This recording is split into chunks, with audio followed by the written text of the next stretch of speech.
I'm teaching myself Pathfinder, and if you want to know about it, you can come along for the ride. Over the course of this series, we'll deep dive into the mechanics, lore, and tips and tricks that will empower you to become a master of the Pathfinder system. Things that jump out at me immediately is the crit system. Beating a DC of 12, say, 13 would be a success, 11 would be a fail. A critical success would be 22, 10 more. A crit fail would be 10 less than the target. However, a nat 1 lowers the level of result by 1, and a nat 20 raises the level by 1. So if a crit is plus 10, then a 20 could turn that standard hit into a crit. Dying is in 4 levels now, 4 stages. You gain dying 1, dying 2, dying 3, and then on dying 4, you're dead. People can alter that by bringing you up a stage. You can fumble and take yourself down 2 stages, but you've just got to remember there's 4 levels. XP no longer climbs indefinitely. Level 1 and level 2 and level 3 and level 4, they're all 0 to 1,000, then back to 0 to 1,000. Every level is 1,000 and then back to 0. We know you get 3 actions per turn, you get a reaction and there's 3 actions. And here is a little cheat sheet I found of actions to get us started.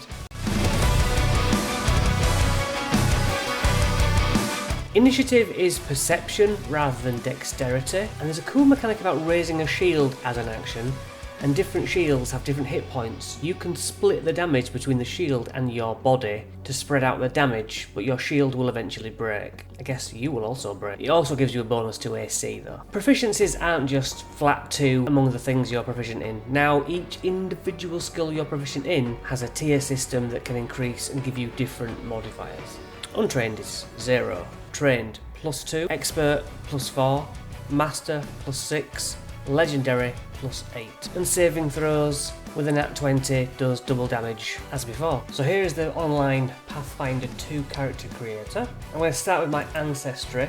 I'm going to be an elf. So straight away my hit points start at 6 before other things are added. Ability boost, dexterity, intelligence. Don't know what it means by 3, maybe I choose one. Ability flaw is constitution, I wonder why.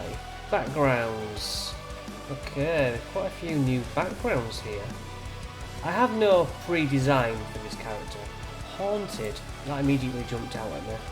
You are followed by a spirit or entity either from childhood or since a traumatic or momentous event. You may have seen this entity, others may have seen it as well. Choose 2 ability boosts. One must be to wisdom or charisma, and one is a free ability boost. Do I want to be a fighter? Oh, inventor? Quite like inventor. I don't know what's in there. I'm pressing inventor. You rely on your inventions as much as possible, testing their functionalities under a variety of conditions. Key ability is intelligence. 8 hit points, 8 plus your constitution modifier. That will be added to the 6 I took in elf apparently. Level 1, yes, okay. So I've got my trained thing here in the T, that's +5 already. So my health points, where's my health then? Heritage, which sort of elf am I? I think I'm going to be a seer, because I've been dabbling with spirits. You have an inborn ability to detect and understand magical phenomena. I'm a very occultist, mediumistic kind of guy. Take that. Ancestry. Whoa, look at the some of them aren't open yet. Otherworldly magic. I think I'm just going all spiritual. Your elven magic manifests as a simple arcane spell. Choose a cantrip. Accept. Class feat. Do I have to go through each one of these? Or are these already set? Guess these are set. Built-in tools. Explosive leap as an action. I can launch myself in the air. Haphazard repair. Yeah, they must just give me these, I guess. Dedicated feats. None of these are highlighted. Okay. Archetype feats. All feats. Maybe I'm not allowed to click any of them yet. Let's go accept then. Oh, I have to choose one of these. I don't want leap then. I'll accept that one. Is that right? Can I accept another? Looks like I can only get that. Select innovation, armor, construct or weapon. Construct?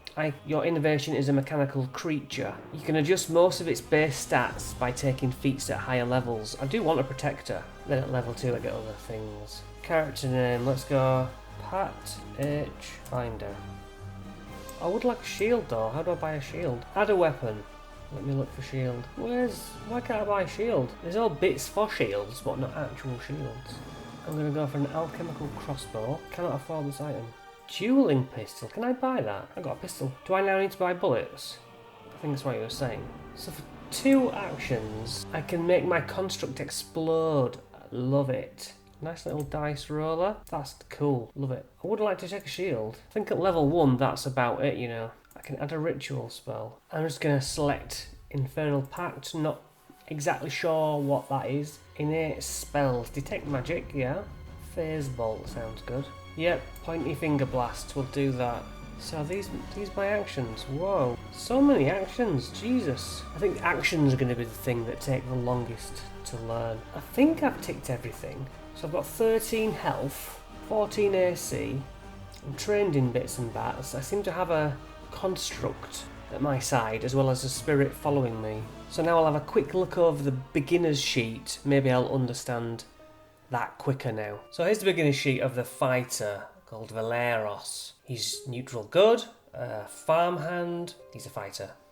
24 hit points at level 1. I must have done something wrong. I only got 13. His ability modifiers, fair enough. His perceptions +5. Got some reasonable saves up there. AC 18, yes, I'll take that. Skills, he's trained in some, so he gets a +3 boost to some of those. The rest are much lower. What weapons does he have? Melee weapon, longsword. +9 to attack, 1d8 +4. Damage, +9 with my dagger. I wonder if there's offhand attack in here. Range weapon, short bow +7. I have my 3 action system, my coloured dice. My equipment section, chalk, 10 pieces. I do love chalk in my D&D games. I carry a shield and have the shield block reaction. To raise a shield I get +2 to AC. Shield block. If it's raised, I can reduce the damage by 5, but then we both, shield and I both take any damage left over. My shield has 20 hit points. With 2 actions, with this quick sprint, you stride twice. After moving, if you can reach any enemies with a melee attack, you can make a melee strike attack against one of those. That seems nice and basic. I think I could get used to that. It's just a matter of getting hands-on, isn't it? And I'm actually DMing first, so I'll get to see all the players and how they handle using their character sheets, and we'll all learn together. So this weekend I'll put that into practice and I'll see what I find and report back to you guys. See you in the next video.